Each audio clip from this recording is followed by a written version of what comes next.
जानकारी हमारे दर्शकों तक साझा करने के लिए। आगे रुक करते हुए आपको बताएं, जब दिवाली धनतेरस से पहले सोने चांदी के दामों में आग लगी पड़ी है। दरअसल सोने की कीमत आज पुष्य नक्षत्र के मौके पर पहली बार 1.25 लाख के पार पहुंच गई है। India Boolean and jewellers association के अनुसार 10 ग्राम 24 कैरेट सोने के दाम 1,997 रुपए बढ़कर 1,26,152 रुपए पहुंच गए हैं। जबकि चांदी के दामों की बात करें तो 2,775 बढ़कर 1,78,000 के ऑल टाइम हाई पर पहुंच गए हैं, अब तक सबसे ज्यादा ऊंचे दामों पर। तो जानकार ये मान रहे हैं कि आने वाले वक्त में यही सोना 2 लाख रुपए तक जा सकता है। जीएसटी कम होने के बावजूद सोने चांदी के दामों में उछाल क्यों है, ये आपको दाम दिखाते हैं कि कैसे बढ़े। दरअसल सोने के दाम कैसे बढ़े ये काफ़ी ज़रूरी है, क्योंकि अब अगर हम बात करते हैं पिछले साल के मुकाबले तो लगातार वो जो दाम है वो बढ़ते जा रहे हैं। पिछले साल 10 ग्राम सोना जो था अगस्त के महीने में, यानी 2024 के अगस्त के महीने में, वो 68,000 था, 68,000। अब आप इससे अंदाजा लगा सकते हैं कि कितनी तेज गति के साथ सोने चांदी के जो दाम है वो बढ़ रहे हैं। सोने के दामों का आकलन हम आपको बता रहे हैं कि किस तरीके से लगातार ग्राफ बढ़ा है।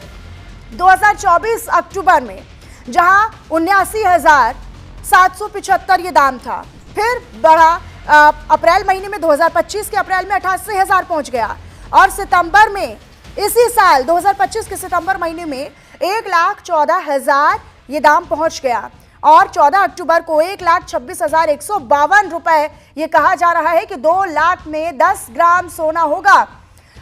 तो पहला, दुनिया में तनाव और आर्थिक अनिश्चितता है। अब ऐसे माहौल में लोग सोने को सबसे ज्यादा सुरक्षित ठिकाना मानते हैं और सबसे सेफ इन्वेस्टमेंट मानते हैं।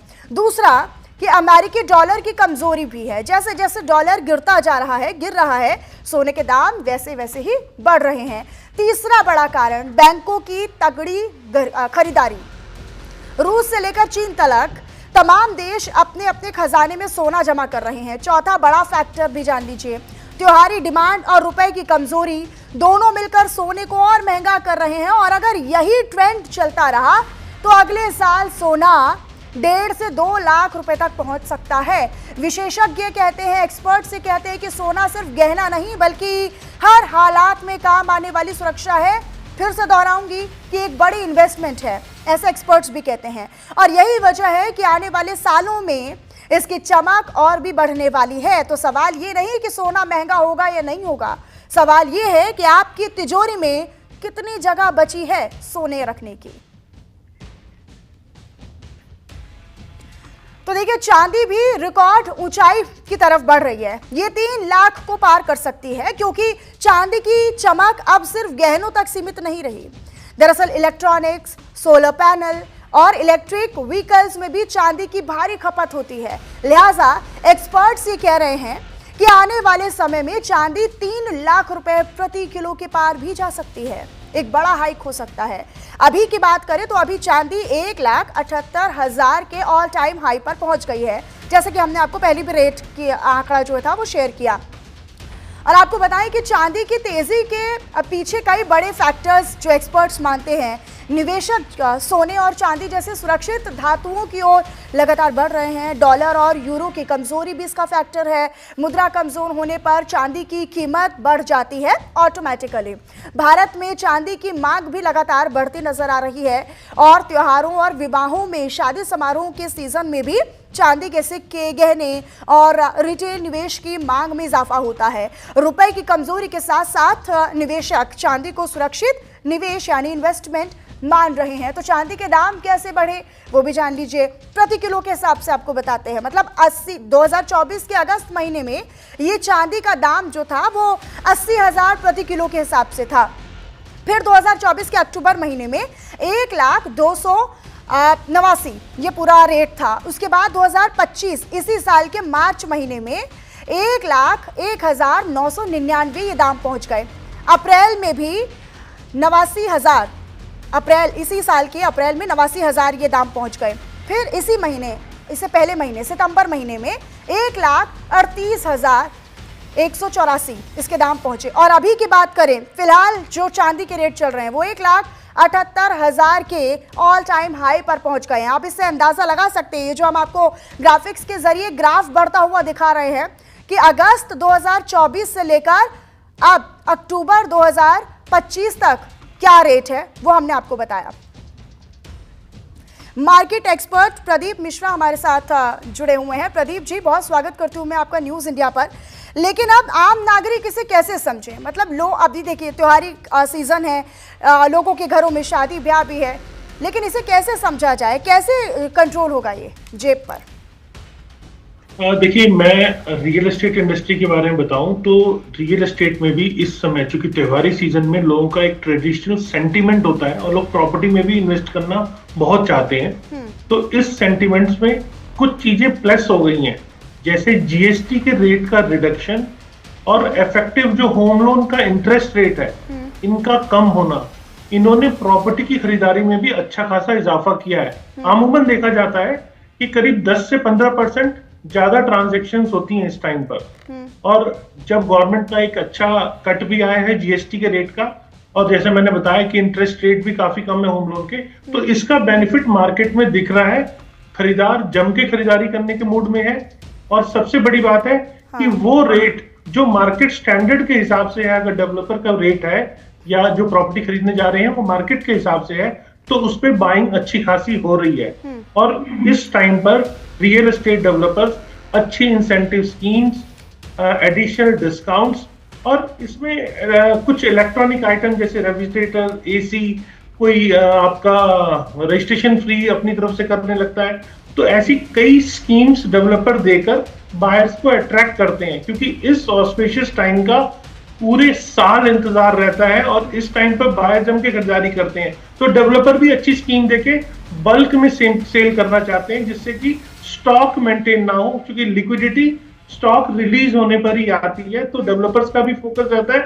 और सबसे बड़ी बात है कि इंफ्रास्ट्रक्चर डेवलपमेंट काफी तेजी से मूवमेंट हुई है।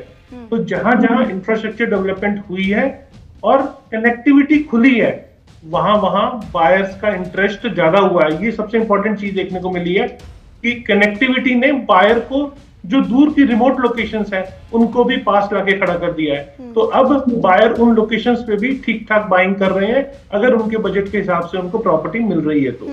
लेकिन इस साल सोने की अगर हम बात करते हैं, सोने चांदी के रेट की अगर हम बात कर रहे हैं, तो लगातार हम इस बारे में ग्राफिक्स के जरिए भी अपने दर्शकों तक हम वो जानकारी साझा करने का प्रयास कर रहे हैं कि लगातार सोने का जो रेट है वो बढ़ रहा है। अभी आपने रियल एस्टेट के मार्केटिंग के बारे में भी विस्तार से बताया है। सोना बढ़ना, आने वाले दिनों में 2 लाख तक ही सोना पहुंचेगा। क्या इसका एक बड़ा फैक्टर हम रियल एस्टेट मार्केटिंग में भी देखेंगे? नो डाउट, सोना जब रीच से बाहर होने लगता है तो ये एक बेसिकली एसेट क्लास है।